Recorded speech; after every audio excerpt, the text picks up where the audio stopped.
Find the domain of the following functions. Exercise 4.3 sum number 1.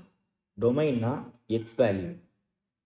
அப்போ இந்த x value எதுக்குள்ள இருக்கணும் அப்படின்றத கண்டுபிடிக்கணும். tan inverseக்கு domain என்னது real number. First subdivision tan inverse of root of 9 minus x squared. அப்போ இந்த root 9 minus x squared எப்படி இருக்கணும் ரியலா இருக்கணும். Domain of tan inverse of x is real. Here root 9 minus x squared is real when 9 minus x squared greater than or equal to 0. ஏன் 9 minus x squared greater than or equal to 0 இருக்கணும். less than 0 இருந்தால் என்ன ஆகும், ரூட்டுக்குள்ள negative வந்தால் என்ன ஆயிரும், imaginary number ஆயிரும் இல்லையா, ரியல் நம்பர் இருக்காது. அப்போ 9 minus x squared greater than or equal to 0, 9 greater than or equal to x squared. Right சைட்லேருந்து சொன்னோம்னா x squared less than or equal to 9. x squared less than or equal to 9 na x less than or equal to plus or minus 3. இந்த x less than or equal to plus or minus 3 x less than or equal to 3, x greater than or equal to minus 3. Negative sign வரனால inequality less than or equal to எப்படி மாறிடும், greater than or equal to மாறிடும். இந்த x less than or equal to 3 and x greater than or equal to minus 3 minus 3 less than or equal to x less than or equal to 3 எப்படி எழுதலாம்னா minus 3 less than or equal to x less than or equal to 3. இந்த expression is equal to modulus x less than or equal to 3. அப்போ domain இங்கே substitute பண்ணுற எக்ஸோட value எதுக்குள்ளே இருக்கணும், minus 3க்கும் plus 3க்கும் உள்ளே மட்டும்தான் இருக்கணும். அதுக்கு மேலே எக்ஸீட் ஆச்சுன்னா நமக்கு என்ன ஆயிரும், ரூட்டுக்குள்ளே நெகட்டிவ் வேல்யூ வந்துடும், இமேஜின் நம்பராக போயிடும். புரியுதா? இப்போ tan inverse of root 9 minus x ஸ்கொயருக்கு இந்த எக்ஸுக்குள்ளே எந்த வேல்யூக்குள்ளே போடலாம், மைனஸ் 3க்கும் ப்ளஸ் 3க்கும் இடையில தான் போடலாம். செகண்ட் சப்டிவிஷன் tan inverse, இங்கேயும் tan inverse இருக்கு. அப்போ tan inverseக்கு டொமைன் என்ன, ரியல் நம்பர். இந்த எக்ஸுக்கு எந்த வேல்யூ போடலாம், ஏதாவது ஒரு வேல்யூ போட்டால் நமக்கு இமேஜின் நம்பர் வருமா, ஏன்னா இதில் ரூட்டே இல்லை, அதனால் இமேஜின் நம்பர் வர்றதுக்கு வாய்ப்பே இல்லை. இன்ஃபினிட்டி வருமா, டினாமினேட்டர் வந்து 1, இன்ஃபினிட்டி வர்றதுக்கு வாய்ப்பு இல்லை. அப்போ இந்த எக்ஸுக்கு நீங்கள் எந்த நம்பராலும் போட்டுக்கோங்க, எந்த நம்பர் போட்டாலும் என்ன வரும், கண்டிப்பாக ரியல் நம்பர் தான் வரும். அப்போ domain of tan inverse of x is real. Here 1 minus x squared is always real. அப்போ எக்ஸுக்கு எந்த வேல்யூ போடலாம், x belongs to r, முடிஞ்சு. ஒன்றுமே தேவையில்லை, இந்த கொஸ்டினுக்கு ஆன்சர் x belongs to rன்னு எழுதுனீங்கன்னா உனக்கு 2 மார்க்கு. வேறு எந்த ஒரு எக்ஸ்பிளனேஷனும் கேட்க மாட்டாங்க அவங்க. புரியுதா? இந்த டேபிள் எதுக்கு போட்டிருக்கேன், இந்த tan inverseோட டொமைன் வேல்யூ r அப்படின்றதுக்காக, தெரிஞ்சுக்கிறதுக்காக. சரியா? இந்த டேபிளாக வரைஞ்சி வச்சிடக்கூடாது. Question number 2. Find the value of tan inverse of tan 5 pi by 4. Tan inverse of tan minus pi by 6. Tan inverse of tan 5 pi by 4. The 5 pi by 4 எப்படி பிரிக்கலாம், 5 plus pi by 4. 5 plus theta எந்த quadrant,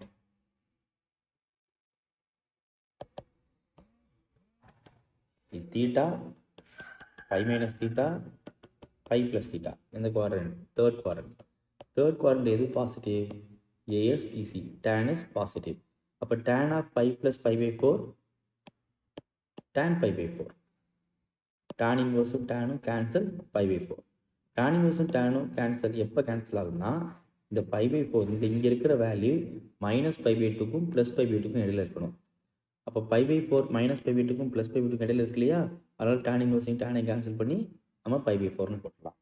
அடுத்து second subdivision tan inverse of tan minus pi by 6. இந்த minus pi by 6 பாருங்க, இது minus 92 plus 90க்குள்ள x value இருந்தால் tan inverse tan cancel ஆகும். இப்போ minus pi by 6ன்றது minus 30.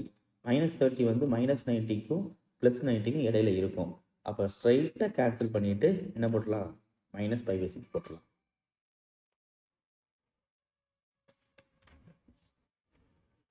Question number 3. tan of tan inverse இப்போ தானே பார்த்தோம். இப்போ என்ன பார்த்தோம், tan inverseோட டொமைன் என்ன, real number. tan of tan inverse இங்கே ரியல் நம்பர் இருந்துச்சுன்னா tan inverse கேன்சல் பண்ணிடலாம். ரெண்டு சம்முக்கு வித்தியாசத்தை பாருங்க. மேலே சம் எப்படி இருக்கு, tan inverse tan, இங்கே tan tan inverse. tan inverse tan வர்றப்ப இந்த எக்ஸோட வேல்யூ எதுக்குள்ள இருக்கணும், -π/2க்கும் +π/2 இடையில இருக்கணும். ஏன்னா இது ஆங்கிள். tan இன்வர்ஸ் இன்வர்ஸுக்குள்ள ஃபங்க்ஷன் வந்து இது எப்படி இருக்கணும், ரியல் நம்பர். இது நம்பர் ரியல் நம்பராக இருக்கணும். இப்போ 7π/4 இமேஜின் நம்பர் இல்லையில, இன்ஃபினிட்டி இல்லையில, அப்போ அது ரியல் நம்பர். tan இன்வர்ஸை கேன்சல் பண்ணி போட்டுரும். இங்கேயும் tan இன்வர்ஸை கேன்சல் பண்ணி 1947. tan இன்வர்ஸை கேன்சல் பண்ணி இப்போ tan இன்வர்ஸ் ரியல் நம்பர் வந்து அதை அப்படியே எழுதணும். இதெல்லாம் உண்மை கொஸ்டின்.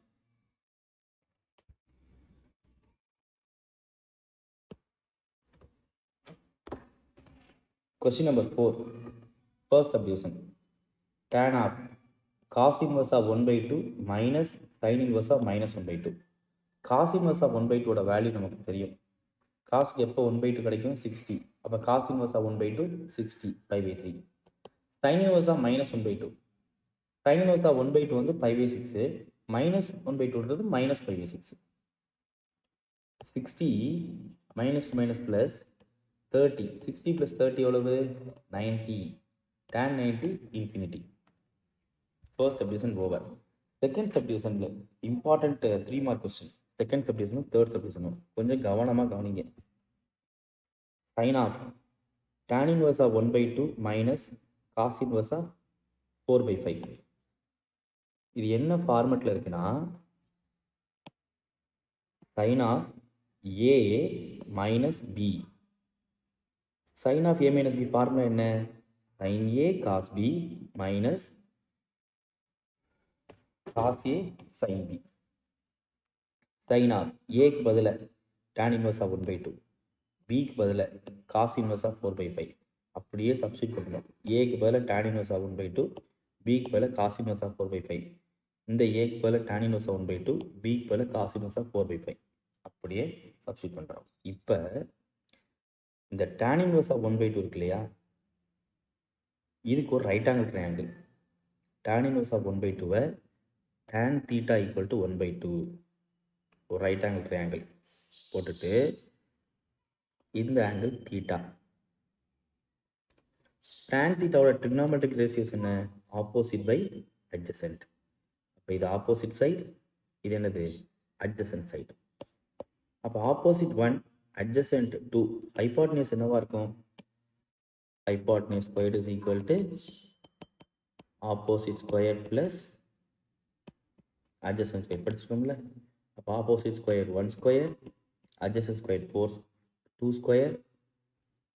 ஸோ 5 hypotenuse என்னது √5. √5 வந்துருச்சா. இப்போ இந்த tan inverse 1/2 நம்ம என்னவா மாற்றணும், இங்கே சைன் இருக்கிறதுனால அதை சைன் இன்வர்ஸாக மாற்றணும். இந்த ரைட் ஆங்கிள் ட்ரையாங்கிளில் சைன் தீட்டாவோட வேல்யூ என்ன, ஆப்போசிட் பை ஹைபாட்டனியஸ் 1/√5.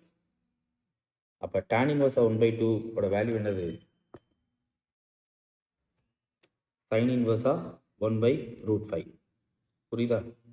அடுத்து cos inverse of 4/5 அப்படியே வச்சுக்கோங்க, சரியா. அடுத்து செகண்ட் டேர்மில் இங்கே tan inverse 1/2 இருக்கு இல்லையா, இங்கே பக்கத்தில் என்ன இருக்குது காசு. அப்போ இதை காசாக மாற்றுறோம். அப்போ இந்த tan inverse 1/2 ட்ரையாங்கிள் தான் இருக்குது, ரைட் ஆங்கிள் ட்ரையாங்கிள். இந்த tan inverse காசாக மாற்றுறப்ப இந்த ரைட் ஆங்கிள் ட்ரையாங்கிள் இருந்து காசோட வேல்யூ. இப்போ காஸ் தீட்டா என்ன, adjacent by hypotenuse 2/√5. அவ்வளோதான். நெக்ஸ்ட்டு cos inverse of 4/5 இதை வந்து என்ன பண்ணணும், sin inverse மாற்றணும். காஸ்னா adjacent by hypotenuse, right angle triangle போடுங்க. cos theta equal to 4/5. adjacent side 4, hypotenuse side 5. அப்போ ஆப்போசிட் சைடு எப்படி கண்டுபிடிக்கிறது, opposite equal to square root of hypotenuse square minus adjacent square. படிச்சிருக்கோம்ல. Opposite is equal to square root of hypotenuse square minus adjacent square. Hypotenuse square 25, adjacent square 9. So root 16, 4. அப்போ opposite side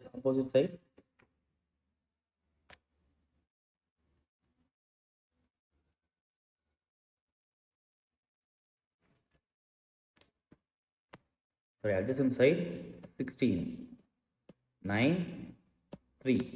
அப்போ opposite என்ன ஆயிடுச்சு 3. cos inverse of 4/5 இந்த right angle ட்ரையாங்கிளில் இதிலிருந்து sin inverse sin theta கண்டுபிடிக்கிறோம். sin theta formula என்னது? opposite by hypotenuse. sin theta equal to 3/5. அப்போ theta equal to sin inverse of 3/5. அப்போ cos 4/5 ட்ரையாங்கிள் இருந்து நம்ம sin inverse கண்டுபிடிக்கிறப்ப என்ன ஆன்சர் கிடைக்குது? sin inverse of 3/5. புரியுதா? இங்கே என்ன பண்ணோம்? tan inverse of 1/2க்கு ஒரு ரைட் ஆங்கிள் ட்ரையாங்கிள் போட்டோம். அந்த ரைட் ஆங்கிள் ட்ரையாங்கிள்லேருந்து நம்ம சைன் இன்வர்ஸ் வேல்யூ கண்டுபிடிச்சோம். அதே மாதிரி காஸ் இன்வர்ஸ் ஆஃப் 4/5க்கு இன்னொரு ரைட் ஆங்கிள் ட்ரையாங்கிள் போட்டோம். அதுலேருந்து சைன் இன்வர்ஸ் கண்டுபிடிச்சோம். இந்த மெத்தட் தான் இருக்கிறதுலே ரொம்ப ரொம்ப ஈஸியான மெத்தட். இப்போ சைனையும் சைன் இன்வர்ஸையும் கேன்சல் பண்ணால் 1/√5. காசும் காஸ் இன்வர்ஸையும் கேன்சல் பண்ணுறோம் 4/5. காசும் காஸ் இன்வர்ஸையும் கேன்சல் பண்ணால் 2/√5. சைனும் சைன் இன்வர்ஸ் கேன்சல் பண்ணால் 3/5. மல்டிப்ளை பண்ணுங்கள். 4/5√5 minus 6/5√5. 4 minus 6 minus 2/5√5. அவ்வளோதான். புரியுதா? இதே மாதிரி அடுத்த சம். இது புரியலை அப்படின்னா பரவாயில்ல, அடுத்த சம் பாருங்க, கண்டிப்பாக ரெண்டும் புரிஞ்சிடும். Third subdivision. cos of sin inverse of 4/5 minus tan inverse of 3/4. இது என்ன ஃபார்மேட்டில் இருக்குது? cos of a minus b. cos of a minus b. cos a cos b plus sin a sin b. a என்ன? sin inverse of 4/5. b tan inverse of 3/4. இல்லையா? Formula apply பண்ணுங்க. ஏக்கு பதிலாக sign inverse of 4/5, பிக்கு பதிலாக tan inverse of 3/4. Cos A cos B plus sine A. A வந்து sine inverse of 4/5. Sine B, B வந்து tan inverse of 3/4. அப்போ இந்த சைன் இன்வர்ஸ் ஆஃப் 4/5 என்னவா மாற்றணும்? காஸ் இன்வர்ஸாக மாற்றணும். அப்போ இந்த சைன் இன்வர்ஸ் ஆஃப் 4/5க்கு ஒரு right angle triangle sin theta equal to 4/5. 4 opposite side, 5 hypotenuse side. அப்போ அட்ஜசன்ட் சைடு என்னவா இருக்கும்? 3 தானே இருக்கும். Hypotenuse square minus opposite square 25 minus 16 ஞாபகம் இருக்கு இல்லையா? √9 ஆயிரும், 3 ஆயிரும். அப்போ சைன் இன்வர்ஸ் ஆஃப் 4/5க்கு இந்த ரைட் ஆங்கிள் ட்ரையாங்கிள்லேருந்து காஸ் கண்டுபிடிக்கிறப்ப adjacent side by hypotenuse. அப்போ sin inverse of 4/5 என்னவா மாறிடும்? cos inverse of 3/5 மாறிடும். அதே மாதிரி tan inverse of 3/4.